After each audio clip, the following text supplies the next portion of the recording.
ये शिवम त्यागी, आपके यहाँ, उनके यहाँ तो बहुत सारे प्रधानमंत्री पद के कैंडिडेट चुन लेंगे वो बाद में। आपके यहाँ चुनौती बड़ी है क्या? आपके यहाँ एक ही चेहरा है, आप राज्यों के चुनाव भी उसी चेहरे पर लड़ते हैं।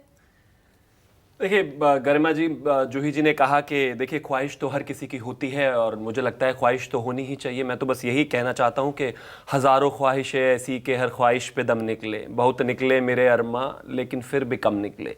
ये 26 के 26 घमंडिया बस इस तरह की ख्वाहिशें ही लेकर बैठे रहेंगे और इन ख्वाहिशों के साथ ही जिएंगे आने वाले और 10-15 साल तक। मेरी शुभकामनाएं उनको। लेकिन उन्होंने कहा कि भारतीय जनता पार्टी में या फिर एनडीए में तो बस एक ही नेता है और एक ही नेता, बाकी की तो कोई हैसियत ही नहीं रह गई है। अब आप मुझे एक चीज बताइए गरिमा जी, आप तो जिस क्षेत्र से मैं आता हूं उसी क्षेत्र से आते हैं, वो मतलब वहां की खेती किसानी का क्षेत्र है। एक ट्रैक्टर को मिला के 26-28 लोग एक साथ चला सकते हैं क्या? बताइए।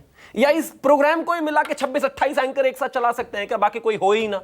और इसका मतलब यह भी नहीं है कि इस पर्दे के पीछे जो और 28 या 100 लोग काम कर रहे हैं उनका कोई वैल्यू नहीं है।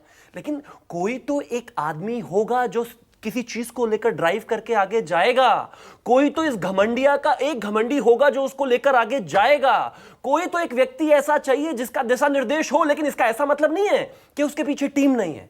मेरे देश के प्रधानमंत्री हैं और वो चेहरा है, लेकिन उसका बिल्कुल ऐसा मतलब नहीं है कि उसके पीछे टीम नहीं है। हमारे पास टीम भी है और सिस्टमैटिक टीम है। और जहां तक आपने कहा नहीं, लेकिन राज्यों के चुनाव तो आप नरेंद्र मोदी के नाम पर लड़ते हैं। मुझे लगता है कि इस देश में क्या, अगर दुनिया में भी भारतीय जनता पार्टी को कहीं चुनाव लड़ने का मौका मिले तो हमारे पास एक इतना बेहतरीन शानदार कन्विक्शन वाला चेहरा है कि हम वहां पर भी इस देश के प्रधानमंत्री का नाम लेकर और उस देश के प्रधानमंत्री का चेहरा लेकर चुनाव लड़ रहे हैं। अभी देश में ही बहुत चुनाव है, छोड़ दीजिए दुनिया में मत। क्यों ना जाए? क्या दुनिया में जाएंगे? हम चांद पर पहुंच गए तो दुनिया में और जगह क्यों नहीं जा सकते? खैर, मैं बस एक ही चीज कहना चाहता हूं कि जिसके पास चेहरा है, जिसके पास चेहरा है वो तो चेहरा लेकर लड़ेगा। अब जिसके पास चेहरा नहीं है, उधार लेना पड़ेगा, इधर से ले लो, इनको भी ले लो, इस राज्य में इनको ले लो, इस राज्य में इनको ले लो। आने वाले समय में हो सकता है चुनाव आयोग के पास ये ना पहुंच जाए कि जी उत्तर प्रदेश में अगर ईवीएम पे लगे तो वो नाम की जगह जो है अखिलेश जी का चेहरा लगा दीजिए। इस तरीके से शायद नहीं तो फिर आप क्यों 38 दलों की आवश्यकता आपको क्यों पड़ती है? आपके पास इतना स्ट्रॉन्ग चेहरा है। हम तो कहते हैं 38 क्या, अगर 20 और आ जाएं तो उनका भी स्वागत है। ताकत जितनी बढ़े उतनी कम, सीटें जितनी ज्यादा आए उतना ही बेहतर, जितना मजबूत हमारा। ये कहीं बेचैनी को भी दिखाता है क्या कि 2019 के बाद से, जब से आपने सरकार फॉर्म की, तब से 2023 के मिड ऑफ 2023 एनडीए की कोई बैठक नहीं हुई। अता पता नहीं था एनडीए में कौन है, कुनबे में है भी कोई नहीं है। आनन फानन में बैठक हो जाती है 17-18 को उधर और इधर 18 में आप। मुझे लगता है कि जो राजनीतिक निर्णय है वो उनको राजनीतिक पार्टियों पर ही छोड़ दिया जाए कि उनको कैसे और कब कहां पर अप्लाई करेंगे तो वो ज्यादा बेहतर होगा। लेकिन किसकी, लेकिन जाहिर है तो वो पार्टियां उसी तरीके से करती हैं। लेकिन अब किसमें बेचैनी है वो तो देश की जनता जानती है। कांग्रेस के सामने पैदा हुई पार्टियां आज कांग्रेस में जाकर मिल गई हैं, किसी तरीके से कहती हैं कि बस हमें बचाकर यहां से निकाल दीजिए, किसी तरीके से सीटें इतनी ले आइए कि इस देश की सरकार को और इस देश के प्रधानमंत्री को हराया जा सके। जो लालू जी के सामने खड़े हुए थे भ्रष्टाचार के मामले में, वही जाकर एक दूसरे से गले मिल गए, कहते हैं किसी तरीके से हमें बचाइए। जो बंगाल में कांग्रेस से निकलकर फिर कांग्रेस में खड़े हो गए कि किसी तरीके से हमें बचाइए। जिनको अपनी सत्ता बचानी है, जिनको अपने परिवार को बचाना है, जिनको अपनी राजनीतिक सत्ता बचानी है, वो सब इकट्ठे हुए हैं मिलकर। तो जाहिर है बेचैनी तो उधर है, हमारी तरफ तो नहीं है। ओम प्रकाश राजभर को तो आप भी ले आए। मैं तो और भी कह रहा हूं, और मैं देखने बैठूंगी तो और निकल आएंगे जो कल तक मैं तो कहता हूं 20 और आए। हमें तो ताकत बढ़ानी है। हमारे पास इस समय 10 साल 9.5 साल का ट्रैक रिकॉर्ड है जो 10 का होगा। हमारे पास इस समय नेता है, नियत है और जैसा मैंने आपको कहा हमारे पास एक चेहरा है जिसके साथ हम जाएंगे जनता के बीच में और वहां जाकर अपनी बातें रखेंगे। वो तय करें। पहली बात तो जाहिर है कि संयोजक ही तय कर ले, फिर उसके बाद आगे चेहरा तय कर ले। मैं ऐसा मानता हूं कि कोई भी एक परिवार या फिर कोई भी एक पार्टी जब जनता के बीच में जाती है तो इतनी तो क्लैरिटी इस देश का वोटर चाहता ही है कि कम से कम हमें एक चेहरा सामने दिखाई दे कि हम वोट किसको देने जा रहे हैं। एब्सोल्युटली शिवम, बिल्कुल ठीक कह रहे हैं। लेकिन अभी बीजेपी फॉर इंडिया आपका ट्विटर हैंडल है ऑफिशियल, उस पे मैं एक पैम्पलेट देख रही थी, एक तरीके से एक तस्वीर थी जिसमें 20 लाख करोड़ के घोटाले का जिक्र था और बताया गया था कि उधर जितने लोग हैं वो सब घोटालेबाज लोग हैं। आप छगन भुजबल को ले आए, हसन मुशरिक को ले आए, सुनील तटकरे को ले आए और सबसे बड़ा सरदार ले आए आप, अजीत पवार को ले आए, जिनको कहते थे देवेंद्र फडणवीस चक्की पीसिंग। तो किस तरीके से आप अपनी नीति और नियत को प्रोजेक्ट करते हैं? आप मानते हैं घोटाले पर जो है कहीं ना कहीं व्हाइट पेपर होना चाहिए? आप ये भी मानते हैं कि इस देश में घोटालेबाज नेताओं पर ऐसी बातें होनी चाहिए?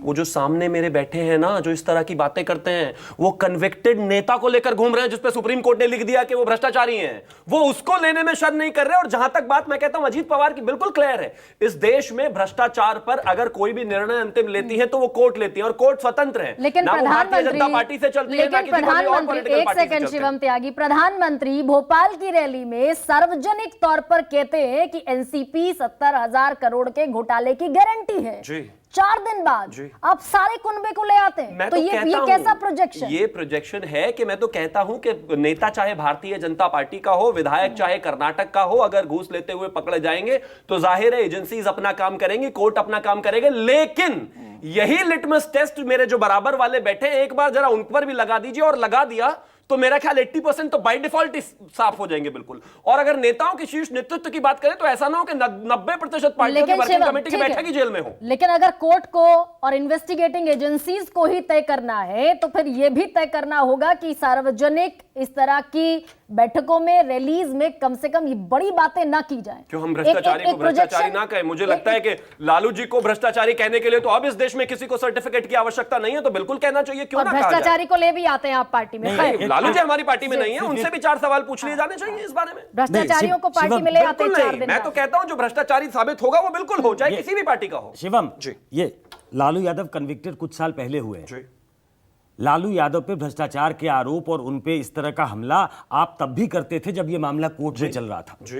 बहुत सारे आपके नेता, बहुत का नाम दे दिया गरिमा ने, कर्नाट संगमा से लेके तमाम लोग, नॉर्थ ईस्ट से शुरू करिए तो आप वेस्ट तक पहुंच जाएंगे। तो अपने कन्वीनियंस से आप भ्रष्टाचारियों को डिफाइन करते हैं। तो विपक्ष का आरोप आप पे इसलिए होगा क्योंकि आप पार्टी विथ डिफरेंस अपने आप को कहते हैं, लेकिन पॉलिटिकल कन्वीनियंस के हिसाब से आप कर्नाट संगमा से भी समझौता कर लेंगे, आप अपनी पार्टी में हेमंत विश्व शर्मा को भी ले लेंगे, आप अजीत पवार को भी ले लेंगे, जो चक्की पिसिंग वाला था मामला वो सब भूल जाएंगे।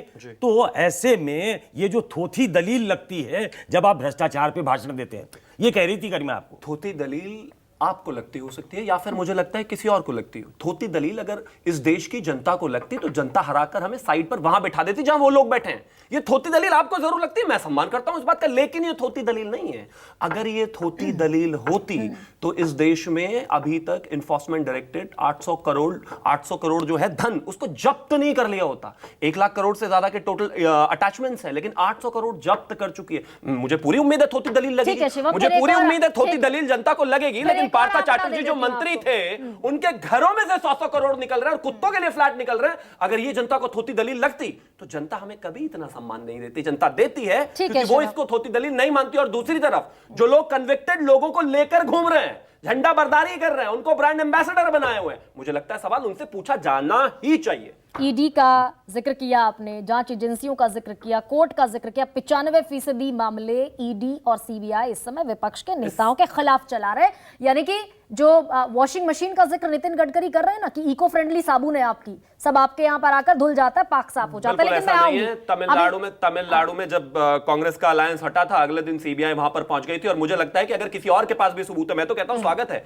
अगर किसी संस्थान के पास भी सबूत है लेकर जाए, बिल्कुल, यहाँ कोर्ट है, स्वतंत्र है। राहुल गांधी अलग बेशक बोल दे जाकर कैम्ब्रिज में कि इस देश के कोर्ट स्वतंत्र नहीं है, लेकिन मैं एक स्वतंत्र नागरिक होने के नाते मानता हूं कि वो स्वतंत्र है, स्वतंत्र ही रहेंगे। और अगर किसी के पास भ्रष्टाचार के कोई भी सबूत है, लेकर जाए, स्वागत है। अभय दुबे, बहुत सारे चैलेंजेस, चुनौतियों के साथ पटना से गाड़ी पहुंच गई है मुंबई। पूरा देश प्रतीक्षा कर रहा है 2024 के मद्देनजर कौन सा अमृत आप निकाल कर लाएंगे। चुनौतियां हैं संयोजक को लेकर,